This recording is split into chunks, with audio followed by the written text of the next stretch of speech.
for being here. To our guests and visitors, welcome. Today is a special day as we move on to a new chapter. A huge thank you to my mama, daddy, Powa, Puro, Yaya, and uncle for always supporting me. You're the best. To my classmates, we did it from learning our ABCs to new friends. What an incredible journey! Thanks for the memories. To our teachers, thank you for your patience and creativity. We're all so grateful. Congratulations to my fellow movers. Continue to shine like the stars we are.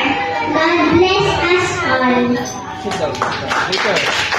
Later na. Later na.